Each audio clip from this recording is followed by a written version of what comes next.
Gimana? Dihidupkan dulu, Terus? arahkan ke arah mata dan digerakkan apakah pupilnya bergerak atau Ya, tidak. coba ya. Coba banyak. Coba. Maaf ya, pertama dilebarkan, lalu dari samping ke arahkan ke pupil mata.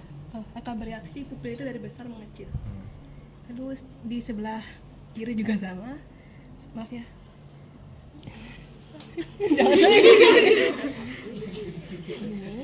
Dilebarkan dari samping ke tengah. Pupil akan bereaksi.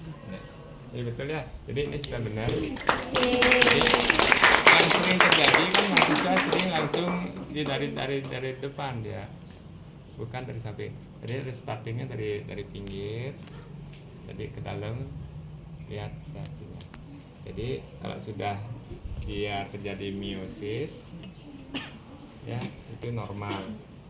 Kalau nanti dia kesadarannya menurun, dia akan tetap melebar. Nah, kemudian yang kedua, setelah Anda amati kiri dan kanan, bandingkan sekarang yang kedua. Jangan cuma mengamati, oh ini sudah terjadi meiosis. Jadi lihat pelebarannya itu apakah sama kiri dengan kanannya. Ya, jadi kita untuk menetapkan apakah terjadi lateralisasinya ke kiri atau ke kanan. Ya, jadi kalau misalnya di kiri lebih lebar, kita bilang itu terjadi lateralisasi ke kiri. Kalau kanan yang lebih lebar, kita bilang lateralisasi ke kanan.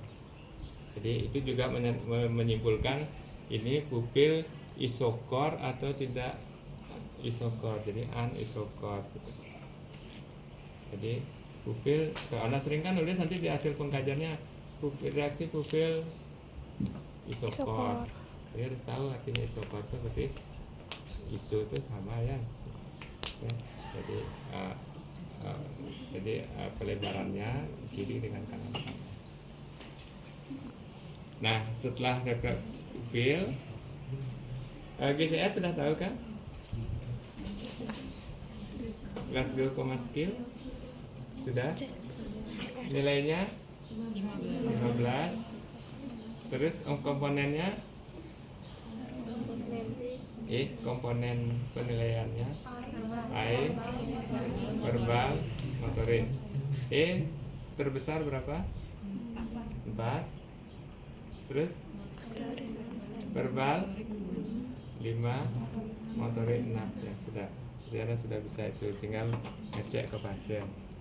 Nah, berikut yang untuk refleks. Jadi Anda cek pertama adalah refleks biologis. Ya, yang normalnya dulu. Jadi refleks biologis itu bisa Anda nanti adalah refleks bicep dan tricep. Ya. Jadi caranya nanti kalau misalnya pasiennya berbaring begini, Anda sanggah. Yang disanggah adalah pergelangannya. Ya. Dilepas tangan. Nah, ya Bu. Kalau pasien nggak rileks, berarti tangan kita nggak berat gitu. Ya, kalau dia sudah memang dilepas tangannya akan terasa berat. Bapak lihat di situ Pak ya, di selatan juga ada temennya di situ. Ya, jadi Anda boleh menggunakan ini. Ya, terus itu bisa kan, bisa di situ. Ya. Jadi aja ngobrol pasiennya. Ya, masih sakit Pak punggungnya, ya masih. Nah, ini ketebalan Pak, bisa pakai yang ini. Jadi Anda tekan di sini, di situ, kemudian yang di punggungnya di sini satu. Ya. Jadi kalau pas nanti tekannya.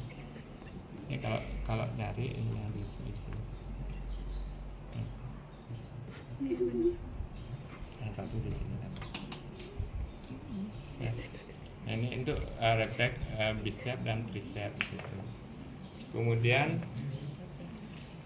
yang berikut adalah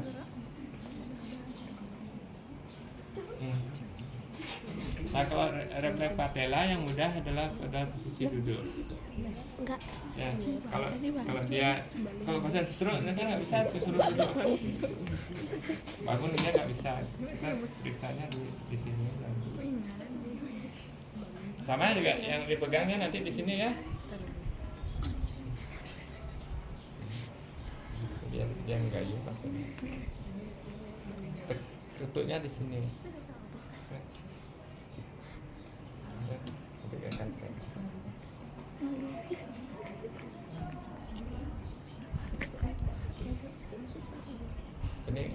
Ini karena nggak ngelupa dia langsung.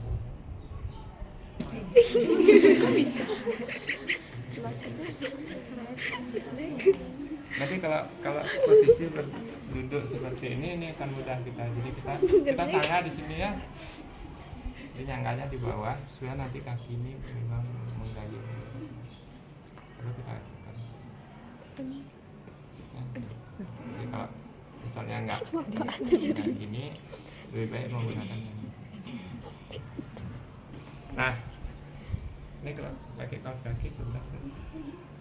Refleks kernih nanti di sini, anak tekan ke atas. Ya, jadi ini bawa ke atas.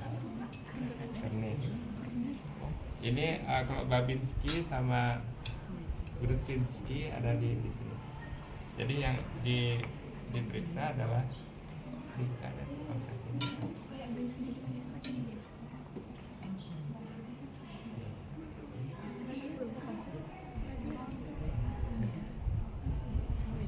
Ya, yang satu nanti dilakukan goresnya pakai ini. Ya.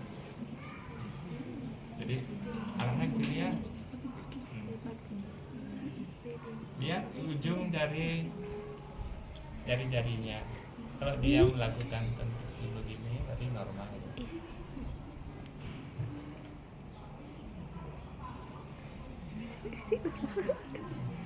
Ini boleh nggak? Bisa.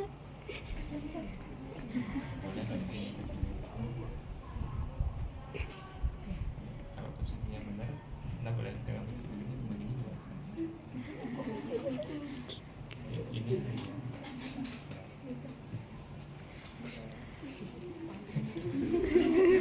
nggak geli paling karena syaratnya distimulasi. Terus yang di satu Babinski, Grudzinski-nya nanti di daerah punggungnya sini. Nah, ini sekali-sekali Anda harus pernah ngecek arteri dorsalis pedis ya. Jadi kalau nanti di situ nggak bisa ngecek nanti. Nah di sini nih kita lakukan pemeriksaan juga. Jadi boleh menggunakannya. Ya, jadi kita akan melihat reaksi dari. Setelah itu kita lakukan pemeriksaan. Ya, kalau ini Babinski tadi ya. Jadi kalau Babinski nanti juga ada di sini.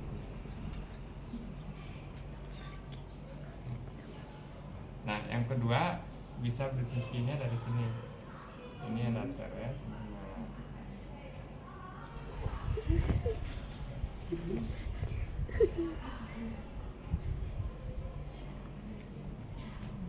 Itu aja untuk refleks ke patella sudah. Satu lagi adalah untuk kaku kuduk untuk neurologisnya. Untuk kaku kuduk pasiennya nanti yang Anda lihat adalah ini kan ciri khas pasien dengan tetanus adalah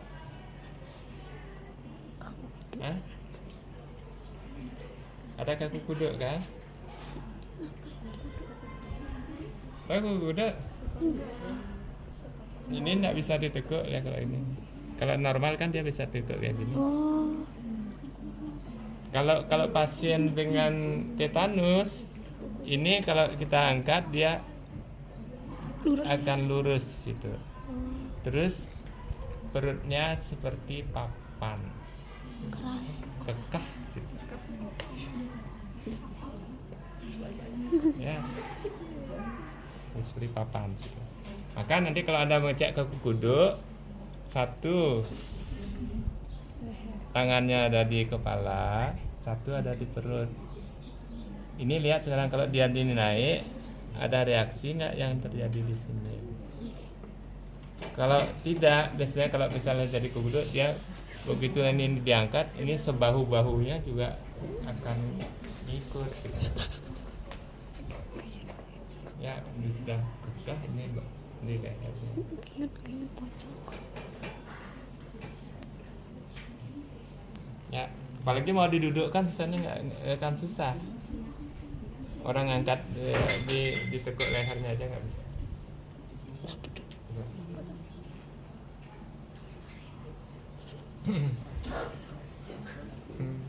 Apa lagi? Sudah bisa tricep, Babinski, glutsus, perni sudah, Kaku kudus sudah. sampai patella sudah, Kaku kudus sudah. kemudian kaku kuda sudah. Itu aja sih untuk neurologis yang sering